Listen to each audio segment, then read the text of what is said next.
Hey guys, how's it going? It's Al.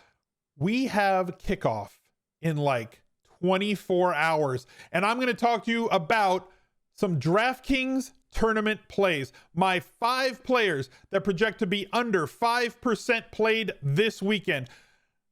Every single week you want to try and leverage the field. Every single week, the lineups in tournaments seem to correlate around specific plays and specific players. Players will put their cash game lineups into tournaments because what if, right? And that's going to drive the ownership of somebody way through the roof. But we got to try and find ways to be contrarian. And the best way is to be contrarian without being stupid. Find these high volume plays.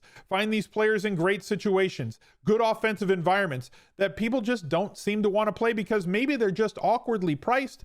Maybe they're not getting the love that the other guy is, but they all have volume and they all have a probability of success. It's just a matter of, is that probability of success of getting that ceiling game to put you in a position to win a tournament greater than the amount of the percent of the people that are going to be playing them? And I think I've got 5 really good ones for you this week. Last week, we had a couple hits. We had a couple misses. We missed on Mostert because you know what? He had Sermon was inactive and he was no longer under 5% and he got injured. Jamar Chase was a big hit. Justin Jefferson was a big hit. So let's see if we can't find you 5 more this week. Drop a like on the video, subscribe to the channel, ring the notifications bell, leave me a reply down below in the comments, and let me know who your favorite underplayed player projects to be for week 2.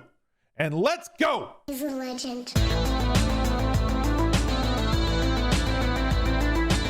Guys, the Listener League looks like it's going to fill, and it's going to fill really early. Last week on Sunday morning, we had like 700 spots left at $5. The Listener League right now this week is a $25 tournament, $10, 3 max, 25 guaranteed, and absolutely no rake.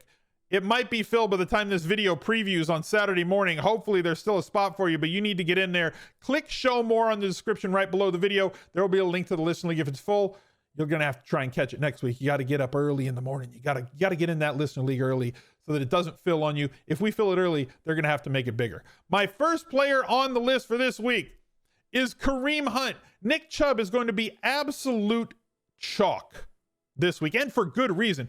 Cleveland has one of the highest team totals on the week. Houston is absolutely horrific at defending the run, no matter what they did in week 1 against the also horrific Jacksonville Jaguars. Cleveland at home, massive favorite, really high total, and including a really high team total.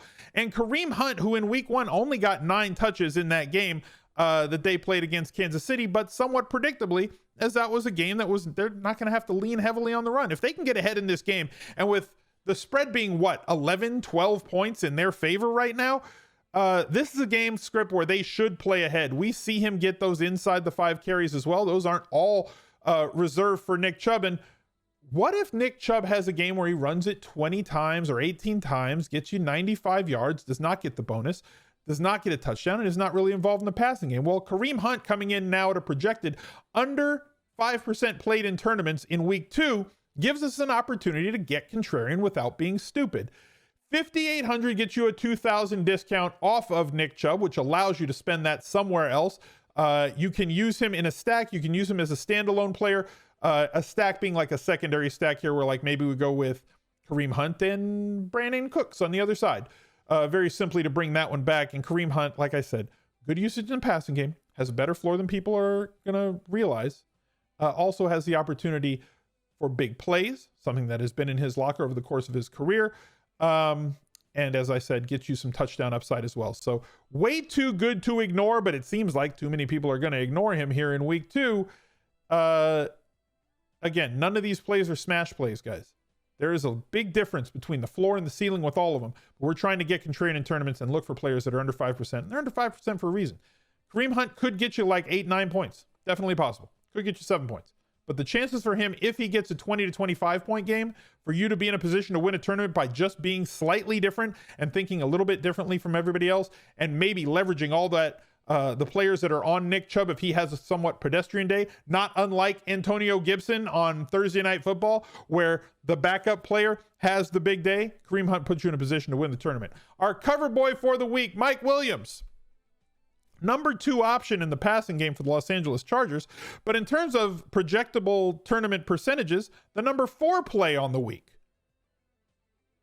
In terms of Chargers pass catchers, if you include Austin Eckler, if you include Keenan Allen, and the tight end Jared Cook, all of them project to be higher played than Mike Williams. You know that we like to double stack in this spot, so getting different with Mike Williams as a part of a double stack where you're going to use one of those primary 3 guys, but you can differentiate a little bit by coming to Mike Williams in this spot. And the thing about Mike Williams in this spot and why he's a little bit contrarian is his pricing. Sometimes getting different just means playing somebody at a similar price point who is a little bit different than the guys around him. So let me go over here. Let's do this over here.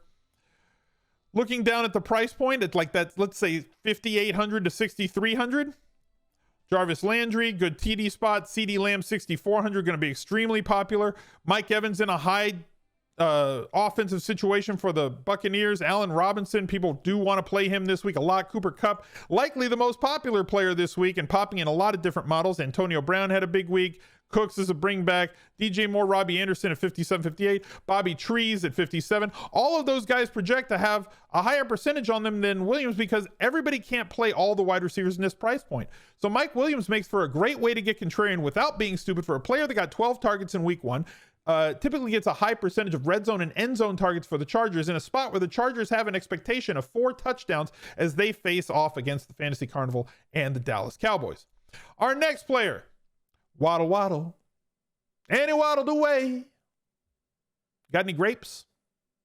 Will Fuller is not going to play in week 2, which opens up a lot of snaps and a lot of routes and potentially a lot of targets for Jaylen Waddle. Priced at an extremely awkward $4,500 on DraftKings, where last week he was $3,600 and still wasn't really played at $3,600. Paid that off with a touchdown, 16 DraftKings points. He's somebody who can get it done for you with one play. Massive big splash ability, but also that floor of targets, that floor of routes run and snaps in the absence of Will Fuller opposite Devontae Parker. And I say that he's awkwardly priced because you look at the guys around him and nobody's really excited to play Jaylen Waddle here in week 2. Tyler Boyd, Marvin Jones Jr., we're going to see people wander back onto him. Beasley, people are going to be on him after that first week on the other side of the game against Miami. Tim Patrick stepping into an extremely high volume role as likely the starting wide receiver. Him and probably not KJ Hamler is going to play more snaps than the other. If you gave me an over under or like an underdog rivals where it was like who's going to play a higher percentage of snaps assuming health in week 2, Tim Patrick or KJ Hamler, I would say Patrick's going to play more snaps. And just basically step into that role. Now, it could be Hamler, and I could be wrong. That's just the way that I'm reading the tea leaves. You got Waddle in this spot. You have Pascal, who had 2 touchdowns the week before. Pittman going up against the Rams with a possible bounce-back situation. He's just awkwardly priced. He's in this spot where, like, I don't think people are going to reach for their second or third wide receiver, which puts Waddle in this amazing spot. To have a high floor of snaps, a high floor of targets, a really low percentage, and that big splash, big playability to put us in a position to win that spot, whether as a one-off or as a part of a stack, secondary stack, or bring back, however you're going to play him. Because if Josh Allen's going to be extremely popular this week and you're going to double stack him with Diggs and Beasley and Sanders or any combination of those 3, bringing it back with Jaylen Waddle gives you an excellent opportunity to get different, both versus the field and in those stacks and double stacks. Love the big playability. Absolutely love the floor of targets and everything. A return customer, Justin Jefferson, also projects at under 5% in tournaments this week. I don't know why. He only had 9 targets last week. Didn't catch a touchdown as both of those went to Adam Thielen, who also projects exceptionally low. The reason that these guys project for a low percentage this week, a couple of reasons. One, they're not popping in any projection model. The reason they're not popping in any projection model is their price. They're above 7,000 this week. And when you're looking at the above 7,000 wide receivers, right? Keenan Allen is where people are playing. Very similarly priced to Thielen, which should split the percentages on both of them. A lot of people want to get on this Seattle game. Ridley is possibly a bring back. Diggs in stacks there, paying way up for Hopkins, but like all the plays are sub 7K. Amari Cooper, Debo had a massive game. Godwin in a high volume situation. Deontay Johnson and his double-digit targets basically every single time he takes the field for 6,400. CeeDee Lamb's going to have a lot of traffic on him as well. I already mentioned the guys that were below that in the other one. So paying up to be a little bit different at 7,400 with Justin Jefferson in a really low percentage spot, always with a high percentage of volume, targets, snaps, and a high touchdown expectation, as well as being the big splash guy. Between him and Thielen runs the short and intermediate routes. Justin runs those too, but he's also the downfield threat for Kirk Cousins and this Minnesota Vikings offense. Absolutely love getting shares of Justin Jefferson when nobody else is on him. And my fifth play, oh, how the turntables. Kyle Pitts was everybody's favorite play in week 1, and now nobody wants to touch him in week 2. The price has come up, which is making other players at the position a little bit more popular. And when I say, popping in models, guys that are projecting for a high points per dollar output. But when I'm playing tournaments, I don't care about median points per dollar. I care about median volume plus ceiling opportunities. Kyle Pitts and his size leads to the highest leverage touches that you can get, the highest leverage opportunities you can get, which are those end zone opportunities.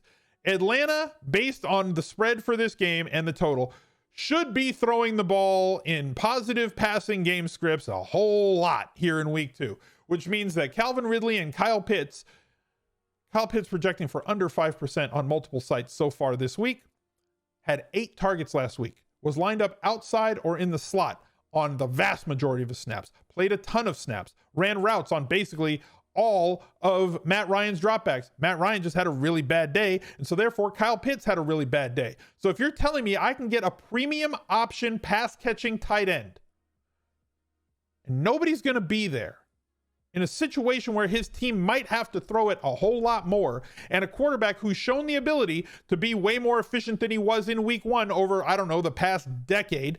We know he has bad weeks, Matt Ryan, but he also has massive spike weeks where he has 300 yards more often than not, more often than many other quarterbacks than not, and multiple touchdown days. That gives Kyle Pitts a chance, if he gets 8, 9, 10 targets, between 7 and 10, let's say, for him to get and challenge for that 100-yard bonus, as they should be chasing the Tampa Bay Buccaneers all day long, with the possibility of wandering into the painted area and getting you a touchdown. Love Kyle Pitts at a low percentage in week 2. I hope that those 5 plays helped you. Drop a like, subscribe, ring the notifications bell, and look out for another video right there. He's a legend.